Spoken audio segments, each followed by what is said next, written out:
नमस्कार मेरे प्यारे साथियों, आप सभी का आपके अपने YouTube channel historical of Rajasthan XYZ में स्वागत है। और आज की वीडियो दोस्तों अपने जीव विज्ञान के बहुत ही इंपॉर्टेंट क्वेश्चनों के बारे में होने वाली है, जिसमें हम 20 क्वेश्चनों को देखेंगे और ये वीडियो लगभग 5 या 7 मिनट की वीडियो बनेगी। वीडियो के अंत तक बने रहना। तो आज का सबसे पहला क्वेश्चन हमारे सामने सिलिकोसिस है दोस्तों। तो सिलिकोसिस एक बीमारी का नाम है जो कि कौन से अंग से रिलेटेड है? किडनी से रिलेटेड या लीवर से रिलेटेड या फेफड़ों से रिलेटेड या न्यूरोलॉजिकल डिसऑर्डर से संबंधित?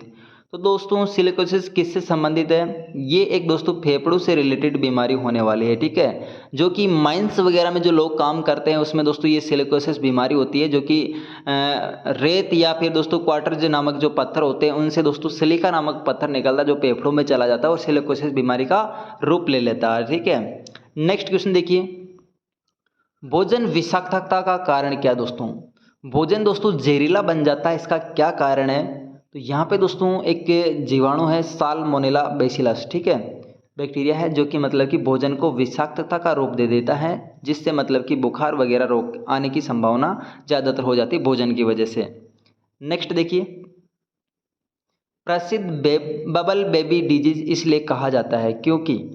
तो दोस्तों एक रोग है जिसका नाम है बबल बेबी डिजीज।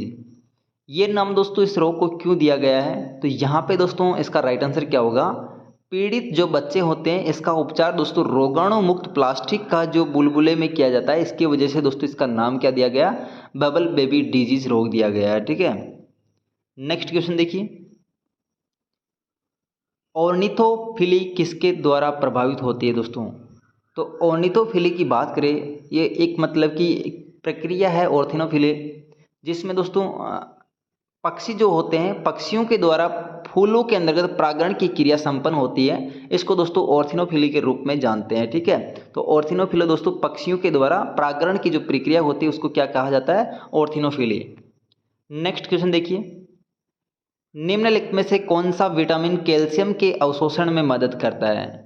तो दोस्तों कैल्शियम के अवशोषण में जो विटामिन्स यूज किया जाता है वो विटामिन्स कौन सा होता है? विटामिन डी दोस्तों कैल्शियम के अवशोषण के लिए काम में आता है और अपनी हड्डियों को मजबूत बनाता है, ठीक है। तो विटामिन डी दोस्तों हमें सूर्य से मिलता है ज़्यादातर। नेक्स्ट क्वेश्चन देखिए, निम्नलिखित में से किस विटामिन में नाइट्रोजन होता है दोस्तों? तो इनमें से दोस्तों ऐसा कौन सा विटामिन है जिससे हमें नाइट्रोजन प्राप्त होता है? तो यहाँ पे अपना इसका राइट आंसर क्या हो जाएगा दोस्तों? नाइट्रोजन हमें प्राप्त होता है विटामिन बी से, ठीक है। नेक्स्ट क्वेश्चन देखिए, मृदा के अध्ययन से संबंधित विज्ञान कहलाता है दोस्तों। तो मृदा से संबंधित जो विज्ञान है उस विज्ञान को हम किस रूप में जानते हैं? पेडालॉजी, शिक्षा शास्त्र, इकोलॉजी या पोमोलॉजी? तो यहाँ पे दोस्तों मृदा से संबंधित जो विज्ञान है उसको हम पेडालॉजी के रूप में जानते हैं। नेक्स्ट क्वेश्चन देखिए, दालों में निम्नलिखित में से किसका समृद्ध स्रोत है दोस्तों? तो दोस्तों जो दालें होती हैं इनमें किस प्रकार का समृद्ध स्रोत होता है? कार्बोहाइड्रेट, प्रोटीन, खनिज या विटामिन ए? तो यहाँ पे अपना इसका राइट आंसर क्या हो जाएगा दोस्तों? दालों में सबसे ज़्यादा जो पाया जाता है वो प्रोटीन पाया जाता है। नेक्स्ट क्वेश्चन देखिए, पादप कोशिका भित्ति बनी होती है। तो दोस्तों पादपों की जो कोशिका भित्ति होती है ये किसकी बनी हुई होती है? सेल्यूलोज की, ग्लूकोज की, स्क्रोज की, फ्रुक्टोज की? तो दोस्तों जो कोशिका भित्ति है पादप कोशिका भित्ति ये किसकी बनी रहती है? ये बनी रहती है दोस्तों सेल्यूलोज की, ठीक है। जो कि एक मतलब कि पादप को सुरक्षा प्रदान करने का कार्य करती है। नेक्स्ट क्वेश्चन देखिए, कवक के अध्ययन को किस नाम से जाना जाता है? तो दोस्तों कवक का अध्ययन इसमें दोस्तों वर्गीकरण किया जाता है कवकों का। इसके अलावा दोस्तों मानव के लिए कवक किस किस रूप में प्रयोग किए जाते हैं, और दोस्तों कवकों का भौतिक और रासायनिक जो परिवर्तन वगैरह होते हैं इन सभी का दोस्तों अध्ययन दोस्तों कवक विज्ञान के अंदर किया जाता है। और इस कवक के अध्ययन की विज्ञान को क्या कहा जाता है? तो ये दोस्तों साइटोलॉजी या फिर मायोलॉजी, माइकोलॉजी, न्यूरोलॉजी? तो इसका अध्ययन कहलाता है दोस्तों माइकोलॉजी, ठीक है। कवकों का अध्ययन क्या कहलाता है? माइकोलॉजी। त्वचा की सबसे बाहरी परत क्या है दोस्तों? तो दोस्तों त्वचा की जो बाहरी परत होती है उस बाहरी परत का नाम क्या है? तो यहाँ पे दोस्तों एपिडर्मस इस बाहरी परत का नाम होने वाला है, ठीक है। एपिडर्मस दोस्तों बाहरी परत का नाम होने वाला है। नेक्स्ट क्वेश्चन देखिए, एक कोशिका झिल्ली के आर पार अणु का उसकी कम सांद्रता वाले क्षेत्र से उच्च सांद्रता वाले क्षेत्र की ओर गति करना प्रसार कहलाता है, प्रसारण कहलाता है, सक्रिय परिवहन कहलाता है, निष्क्रिय परिवहन कहलाता है। तो दोस्तों एक कोशिका है, कोशिका झिल्ली, उसके आर पार अणु का उनकी कम सांद्रता क्षेत्र वाले से उच्च सांद्रता क्षेत्र वाले की ओर गति करना क्या कहलाता है? तो दोस्तों ये सक्रिय परिवहन कहलाता है। ठीक है, नेक्स्ट क्वेश्चन देखिए, जीवों के वर्गीकरण के अध्ययन को किस रूप में जानते हैं? तो दोस्तों जीवों का जो वर्गीकरण किया जाता है ये दोस्तों किस अध्ययन में किया जाता है? तो ये किया जाता है दोस्तों टेक्सोनोमी में। ठीक है, जीवों के वर्गीकरण के अध्ययन के रूप में किसे जाना जाता है? टेक्सोनोमी को। अगर दोस्तों वीडियो पसंद आती है तो वीडियो को लाइक कीजिएगा, चैनल को सब्सक्राइब कीजिएगा ताकि मेरी प्रत्येक वीडियो अब तक समय पर पहुंच सके। आज का दोस्तों नेक्स्ट क्वेश्चन है, मधुमेह रोधी दवा के रूप में किस दवा का प्रयोग किया जाता है?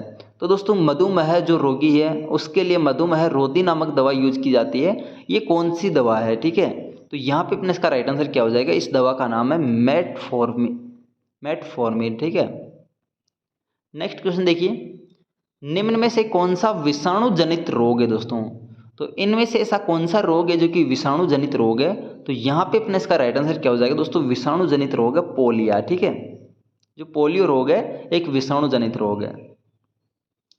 हृदय का संकुचन भी कहलाता है दोस्तों। तो हृदय का जो संकुचन है दोस्तों ये क्या कहलाता है? तो यहाँ पे दोस्तों सिस्टोल जो शब्द है ये दोस्तों हृदय का संकुचन कहलाता है। ठीक है, लेकिन दोस्तों जैसे ही हृदय का संकोचन होता है तो दोस्तों हृदय के अंतर्गत रक्त भर जाता है। ठीक है, उस रक्त भरने की प्रक्रिया को हम क्या कहा जाता है दोस्तों? डायस्टोल कहा जाता है। ठीक है, सिस्टोल क्या होता है? हृदय का संकुचन होता है, लेकिन जब हृदय का संकुचन होता है उसी समय दोस्तों हृदय में क्या रक्त भर जाता है, उस प्रक्रिया को हम डायस्टोल कहते हैं दोस्तों। ठीक है, नेक्स्ट क्वेश्चन देखिए, और यहाँ पे दोस्तों जो लब है ये लब डब, ये मतलब कि हृदय की धड़कन की जो आवाज़ आती है उसको दोस्तों लब डब के रूप में जानते हैं। ठीक है, बाकी अरस्तु तो आप सभी को पता, बहुत प्रसिद्ध वैज्ञानिक है। अजाडीराक्टा इंडिका निम्नलिखित में से किस वनस्पति का नाम है? दोस्तों अजाडीराक्टा इंडिका जो दोस्तों एक वैज्ञानिक नाम है, वानस्पतिक नाम है, ये कौन से पौधे का दोस्तों? अजाडीराक्टा एक इंडिका मतलब कि वैज्ञानिक रूप होने वाला। तो ये दोस्तों नीम का जो पौधा है इसका वैज्ञानिक नाम क्या है? अजाडीराक्टा इंडिका। और दोस्तों नीम के पौधे की बात करें दोस्तों, ये बहुत ही इंपॉर्टेंट पौधा है जो कि लगभग पूरे भारत में पाया जाता है, और एशिया महाद्वीप, अफ्रीका महाद्वीप और अमेरिका जो मतलब कि क्षेत्र है इसके कुछ हिस्सों में दोस्तों ये नीम का पौधा पाया जाता है। और ये दोस्तों बहुत ही इंपॉर्टेंट पौधा है जो कि अपने एक तो भोजन प्रदान करता है, इसके अलावा दोस्तों मतलब कि एक दवाइयों के रूप में बहुत ही इंपॉर्टेंट यूज होता है दोस्तों नीम के पौधे का। नेक्स्ट है, निम्नलिखित में से कौन सा कार्बोहाइड्रेट पाचन का मुख्य अंत दोस्तों उत्पाद है? तो कार्बोहाइड्रेट का दोस्तों अंतिम उत्पाद कौन सा है? तो दोस्तों कार्बोहाइड्रेट का जो अंतिम उत्पाद होता है ये क्या होता है? ग्लूकोज, फ्रुक्टोज, ये दोस्तों इसके कार्बोहाइड्रेट के अंतिम उत्पाद होते हैं। ठीक है, नेक्स्ट है, निम्नलिखित में से कौन सी ग्रंथि टाइलिन नामक एंजाइम का स्रोत है? तो दोस्तों ये क्वेश्चन एग्जाम में बहुत सी बार पूछा गया है। टाइलिन नामक जो एंजाइम है ये कौन सी ग्रंथि से हमें प्राप्त होता है? तो दोस्तों ये लार ग्रंथि से हमें प्राप्त होने वाला है। ठीक है, लार ग्रंथि मतलब कि भोजन को एक, ये लार ग्रंथि का कार्य क्या होता है दोस्तों? टाइलिन नामक एंजाइम स्रोत जारी करता है, जिससे मतलब कि जो इमाइलेज स्टार्च होता है उसको माल्टोज में परिवर्तित करता है। ठीक है, इमाइलेज स्टार्च को माल्टोज में परिवर्तन करने का कार्य कौन करता है? टाइलिन नामक एंजाइम करता है। नेक्स्ट और अंतिम क्वेश्चन है, पौधों में भोजन और अन्य पदार्थों के परिवहन के लिए निम्नलिखित में से कौन सा जिम्मेदार है? तो दोस्तों पौधों में भोजन और अन्य पदार्थों के परिवहन के लिए निम्नलिखित में से कौन जिम्मेदार है? जाइलम, फ्लोएम या दोस्तों क्लोरोप्लास्ट, या इनमें से कोई नहीं? तो इसका अपना राइट आंसर क्या हो जाएगा? जाइलम से याद रखना, जल और खनिज को दोस्तों पौधे के प्रत्येक भाग तक पहुंचाने का कार्य जाइलम का होता है। और पौधों में दोस्तों जो भोजन बनता है, फूलों पत्तियों में जो भोजन बनता है उसको पौधे के प्रत्येक भाग तक पहुंचाने का कार्य क्या होता है? फ्लोएम का होता है। ठीक है, फैज से याद रखना, फल और फलों में क्या बनता है, भोजन बनता है, उसको प्रत्येक भाग तक पहुंचाने का कार्य फ्लोएम का होता है। और जाइलम से याद रखना जड़ या जल, जो कि दोस्तों जड़ों के द्वारा जल और खनिज लवणों को पौधे के प्रत्येक भाग तक पहुंचाने का कार्य कौन करता है, जाइलम करता है। तो ये थी दोस्तों आज की वीडियो। अगर वीडियो आपको पसंद आई तो वीडियो को लाइक कीजिएगा, चैनल को सब्सक्राइब कीजिएगा ताकि मेरी प्रत्येक वीडियो आप तक समय पर पहुंच सके। Thanks for watching. थोड़ी सी बोलने में हेजिटेशन हो गई थी।